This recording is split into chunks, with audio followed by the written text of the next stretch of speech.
revealing a sinkhole under the building that starts swallowing it whole, only stopping when the hole becomes too narrow to keep falling. Sung Yoon's cab has also fallen into the hole, and after he sees another car falling and crashing, he tries to open the door. Welcome back. Today I will show you a comedy action film from 2021 titled Sinkhole. Spoilers ahead. It's a rainy day in Seoul when Park Dong-won, his wife Young Yi and their son Suchin arrive at the new building they'll be living in. The problem is, the movers can't take their things inside because there's a car blocking the entrance and the owner won't come out to move it. After endless phone calls, the car owner, a man called Young Man-soo, finally comes out and moves the car, ignoring Dong-won scolding over his bad parking and claiming he doesn't need to apologize. In fact, he thinks Dong-won should be apologizing to him for having woken him up on a Sunday morning. Now the car has been moved, Dong-won's things can finally be taken inside. While he waits for the movers to finish the job, he gets to meet some of the neighbors, like Miss Oh, an elderly woman, and a single mom that works all day and reminds her son Lee Sung-hoon not to talk to strangers. Once the moving is done, the family wastes no time in enjoying their new apartment, feeling proud of having bought a residence of their own. The following morning, Suchin shows his parents that his marbles roll on the floor, always in the same direction, which indicates the floor may be slanted or the entire building is tilted.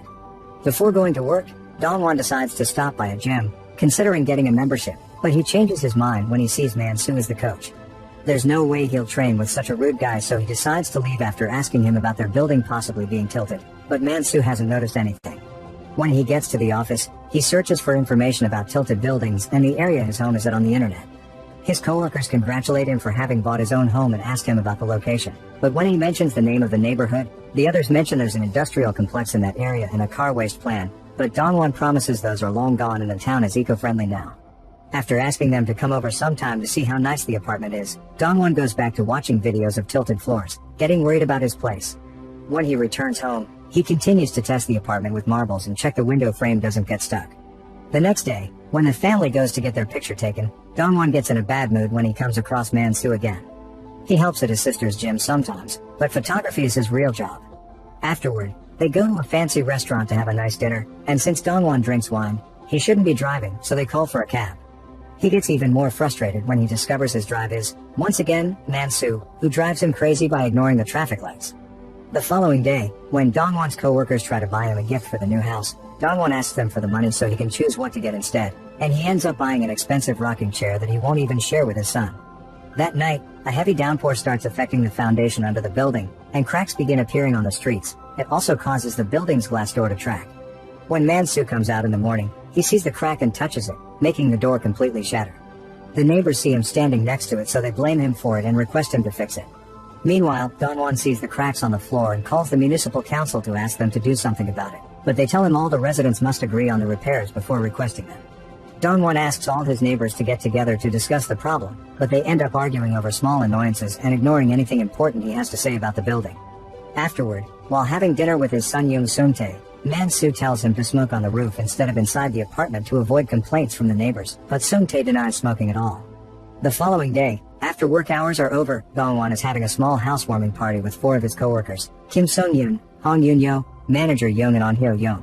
When they arrive at the building, they find Man-soo covering the broken door hole with plastic wrap, and he finally expresses concern for the state of the apartments when he sees the cracks on the ground. For now though, Dong-won ignores him and takes his co-workers to his home, where they have fun together while eating, drinking, and discussing the real estate market. While Sung-yoon uses the bathroom and discovers the apartment is having water issues as well, Dong-won realizes manager Young isn't drinking because he has to drive, so he calls Man-soo over for him to be their driver and allow Young to drink too. Hyo-young isn't very amused by this, because she wants to leave already, and when Dong-won catches her whispering to Young, he realizes they're together. Hyo-young denies it, but manager Young finally confesses it's true, they love each other. This breaks Sung-yoon's heart because he had a crush on her, and causes Hyo-young to leave in a very upset mood, so Young follows her out. Man-soo tells Sung-yoon and Yoon-yo he will take them home, but Dong-won freaks out when he hears how much he'll charge them, so he invites them to sleep over. The next morning, Young-yi goes out for groceries with Suchin and realizes she's forgotten her trolley. Since her husband won't answer the phone, she allows her son to go back to grab it. Meanwhile, Sung-yoon wakes up and rushes out of the building because he has an important appointment today. It isn't until he's already in a cab that he realizes he's forgotten a bag, so he makes the driver take him back. After taking his bag from under a sleeping Yoon-yo, Sung-yoon returns to the cab, only to find the driver talking on the phone some steps away from the car. In the meantime, Man-soo is going around knocking on every door to ask the neighbors if they have water, but since nobody answers him, He assumes everyone is gone. This isn't entirely true. Sung-hoon is home, but he's following his mom's rules and not talking to strangers, and Miso has come back after Man-soo had already passed by their apartment. After coming across Suchin and asking him about the water situation in his place, Man-soo goes to the roof to check on the water tank, causing Sung-tae to hide because he had been there smoking. There's a man on the roof of the neighbor building who is watering his plants, so it seems the problem is exclusive to their home. As Suchin makes it to the parking lot, the ground starts to shake, revealing a sinkhole under the building that starts swallowing it whole, only stopping when the hole becomes too narrow to keep falling. Sung-yoon's cab has also fallen into the hole, and after he sees another car falling and crashing, he tries to open the door to escape, but the ground starts shaking again, so the cab slides down until it lands on the building's roof, almost hitting Man-soo. As the building shakes some more because of this mini earthquake and Sung-yoon keeps on pressing the gas pedal, the car slides off again and lands on Dongwon's floor, who helps him get out of the car through the door window. Then the two of them go to the bedroom and move some furniture to help Yoon-yo, who has been trapped all this time, when they're suddenly startled by Man-soo landing on their floor as well after the railing he tried to hold on to broke. Because Dongwon is worried about his family, Man-soo tells him he saw Suchin taking the elevator, so he should have gotten out just fine, but he is worried about his own son, so the whole group goes to Man-soo's apartment to find him. They can't see him anywhere, but when Man-soo notices there's a pair of shoes missing, he takes it as a sign that Sung-tae is safe, because it means he was out of the building when the accident happened. Afterward, they go to the roof so Sung-yoon and Yoon-yo can use their cell phones to call for help, but there's no signal down there, and yelling for help is useless as well because nobody on the streets can hear them. One voice does answer them though, it's Sung-tae, who has been stuck behind a door covered by debris, so the group moves it all to the side to let him out. Then Sung-tae reveals he watches lots of survival shows on YouTube, so he tells them what to do. They should collect supplies to survive and try to find a way to send a signal out so they know they are alive. Meanwhile, a group of rescuers is already working on the area, but the situation isn't promising. First, there are various explosions around the hole. When these finally stop, they try to send some men to climb down the sinkhole, but the constant shaking of the ground puts them in danger and they must be dragged back up. The area is becoming too dangerous for civilians to stay around, so all the residents are evacuated on a bus, including Young Yi and Sung-hoon's mother. Various newscasts begin to cover the disaster as well. Back in the building, Dongwon apologizes to his co-workers for having made them stay over and is sad to find his chair has broken during the earthquake. When night falls and it starts raining, they make a fire to stay warm while eating, and Dongwon accepts with a broken heart to see his chair used to feed the flames. In the morning, it isn't raining anymore, so the rescuers send a drone down the hole, which quickly loses signal and falls on the roof of the building. The survivors are still happy to see it, so they pick it up and start talking to it, hoping it will record them. However, at that moment, a part of the building wall begins to crumble and the roof gets tilted badly. Everyone manages to hold on to something except Sung-yoon, who is about to slide off, so Yoon-yo decides to take a risk and climb, dodging a rolling rock on the way, and grab some wire that she then throws at Sung-yoon. With the help of Man-soo and Dongwon, they use all their strength to pull the wire and bring Sung-yoon back onto the roof, and when his eyes meet Yoon-yo's, they have a moment where they feel as if they're seeing each other for the first time again. Suddenly, the wire accidentally gets loosed, and while the rest of the group manages to hold on to each other, Man-soo falls into a pool of muddy water. It's too thick for him to swim out of it and soon he starts drowning, and the same happens to Sung-tae when he jumps in after him to try to rescue him. Luckily, Dongwon reacts quickly and gets an idea. He runs to one of his bedrooms and breaks the window, allowing all the mud to get inside and bring father and son with it. While the group is busy helping those two out, the drone finally activates again and flies out of the hole, managing to deliver the news of survivors to the rescuers. Young Yi is happy to see her husband is fine, but she's still worried about her son, and so is Sung-hoon's mother. The rescuers remember Young Yi said Suchin had her phone in his hands when he entered the building, so they track it and find out the boy is somewhere in the building. As TV newscasts inform of the newly found survivors, the rescuers try to convince the residents from the neighbor building to let them blow up the concrete under their apartments as well to avoid a collapse, because the foundation is so bad. Their homes could follow the same destiny as the first building any time now, and it's better to move the gravity center away from the sinkhole. The residents don't like the idea of blowing up their homes, not understanding they will lose it anyway, and this way at least they could save parts of it. So the man from the roof speaks up and tells them how terrifying it was to see Man-soo fall away, and the right thing to do is help. Now with the residents' approval, the rescuers begin working on bringing the neighbor building down before another storm begins. Back in the apartments, Man-soo thanks Dongwon for his help and tells him not to worry. He knows there isn't anyone else left in the building because they didn't answer when he went around knocking the previous day. Meanwhile, Sung-yoon tries to comfort Yoon-yo, who is thinking about her parents and how they don't know she's still alive.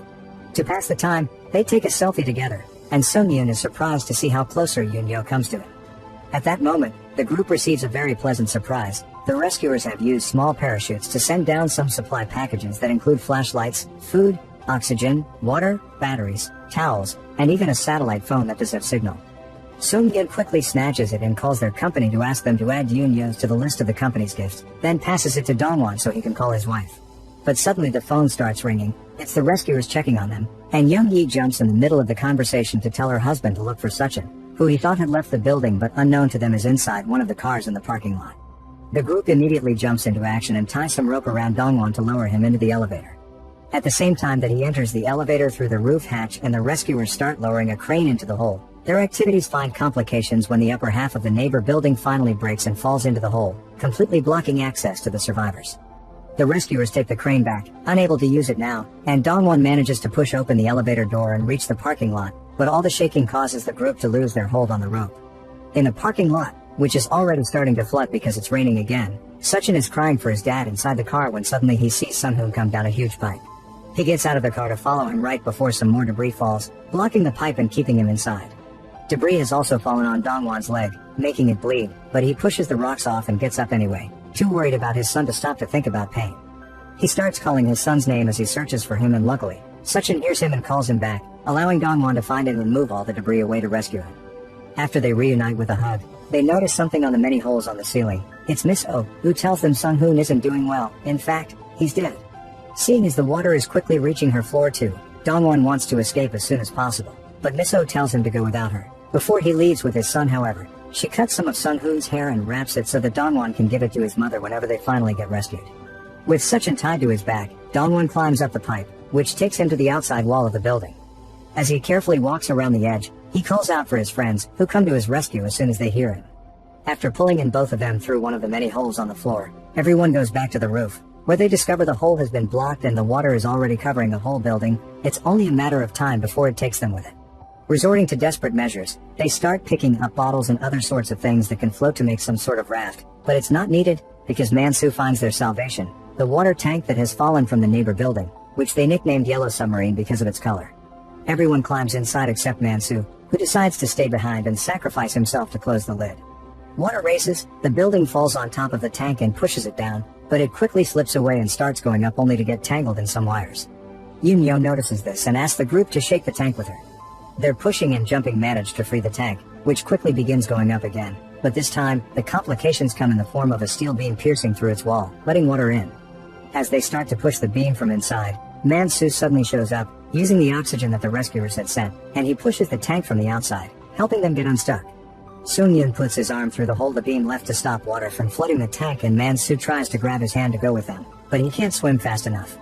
As he begins to lose all hope, however, his foot gets tangled with the wires from the tank, and Mansu's dragged up through the water with the rest of the team. When the tank hits the surface, the group discovers there is a second hole that is quickly putting them in danger, but luckily for them, Mansu manages to climb on top of the tank and open the lid. It's at that moment that the rescuers see them on the cameras and rush to bring the crane out again, using it to swiftly take the tank out of the hole. After a very emotional reunion with his wife, Dongwon hands Sun Hoon's mother the package with his hair, just like he promised. Many months later, Mansu, Dongwon and Young Yi visit Sun Yun and Yoon Yo, who are now a couple living together in a trailer. Tonight they're staying near the river, but in the future they'll travel around, taking advantage of having a home that can move with them. While sharing some food and drinks, the group suddenly gets scared when they hear some explosions, but it's just fireworks, which they have a lovely view of here in the countryside. Make sure to subscribe and turn on notifications so you can watch more videos like this. Thanks for watching.